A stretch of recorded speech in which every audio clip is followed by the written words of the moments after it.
Alright fellas, how are we? So, I owe you a brew video, let's be fair. It must be a good 3-4 months before I put content up, as in a bit of a grain to glass, something like that. It was, I think, October, November last year when I put something in my kegs and just let the shed, just haven't been going in for the past few months, come into it and it's just, these good clean up, dusty, mouldy, you know how it is. So we sorted everything out, cleaned both my setups out, my SS Brewtech and the Robobrew as well. And around about 10 days ago now, I've done my first brew video of the year. My first brew as well, obviously, and it was an English bitter. I thought we'll go for something nice and light, just get back into it, and then we'll funk it up throughout the month, summer months, get some big hoppy ales on the go, why not? So, English bitter, it just consisted of 2 malts basically. It was pale malt and a bit of chocolate. Hoppage wise was Goldens, East Kent Goldens and Fuggles. Yeast, just a plain German 12, I think it was, like a Nottingham style yeast, neutral. I was going to give it a dry hop with some more East Kent Goldens, give it a bit more of a spicy lacing, on the back end there, but I got a bit impatient, so I ended up racking it into, obviously, secondary, bottling some up, and then whacking the rest in my keg. Went on keg yesterday, so I think that was the 10th day or the 9th day. Went on keg, 40 PSI, that's what I hit it at, burped it a few times as you do, and I left it for a full 24 hours like that. Come today, I've released all the gas out, let it all out, turned it all the way down, serving pressure, about 6 PSI, and now it's been sitting for a good 5 hours or so. So we'll draw one off and run through it. But before that, give the video a quick watch, and I'll crack on.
So as you can see, guys, I'm pouring straight from the kegs in the fridge.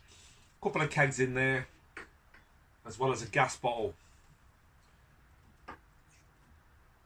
Keep the CO2 nice and cold, eh? I'm sure it gets into the ale much more faster, so I'm told. Well, there you go. That's the colour of the bitter. It's looking pretty fine indeed, if I must say. A lovely, deep, golden, amber colour there. I can certainly see carbonation in there, streaming up the glass. Don't think it's going to pick up on camera too much, but we have a lovely white colour there. But it's going to be fully carbonated, ain't it? When it's had a good 40 psi down its throat for 24 hours. Right. So go for a taste and a smell. Aroma. Slight malt. Nothing too heavy. You know, you're just picking up of the Marissos with the pale malt. That's all it is. And then you do get an earthiness of them fuggles. The classic earthy, aren't they? The fuggles really are. Bit of pepper as well. Cheers, guys.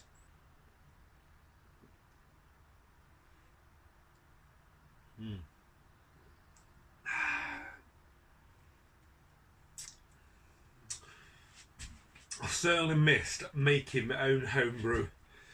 There's nothing much more satisfying, is there, than trying your homebrew when it's absolutely, you know when it's ready, straight from the keg or straight from a bottle conditioned bottle. Happy days indeed. Yeah, there's maltiness there. It is very nice. It's a little bit thin. Now, it's a little bit thin because it was only 3 kilo of pale malt. Obviously, the 50 gram of chocolate's not going to really play in that, is it? And it was a full mash, no sparge. So I think I went in with a mash with a few more litres of extra water, and that's why it's a little bit thin. But 3.3% is what we finished out at. Now I'm happy with that because for a bitter, it's a good ABV, ain't it? Could do a little bit higher, maybe 3.8. I would have been much more satisfied with. But for my first brew of the year, see spring through, yeah, that'll sure do. I know. You do taste a lot of spice as well, the earthy spice. But with the Goldens and the Fuggles together, you will always get them too, won't you? You surely will. It's not really floral. Pretty pleased with the yeast I chose as well. It fermented out. We were in around about 4 days, I think, if I'm honest. Around about 19 degrees in the firm fridge. That's what I sat it at. And it certainly did the trick. So, grain to glass in 10 days. Sure could knock that up again, couldn't we? Easy as that, really.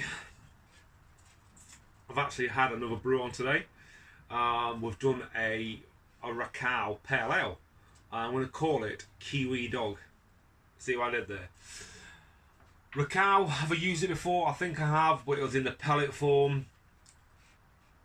But I can't really remember if I mixed it with a bit of Eldorado at the time and I got infections and it ended up going down the drain line. So, got 200 grams from the malt miller, but these are the whole leaf plug basically.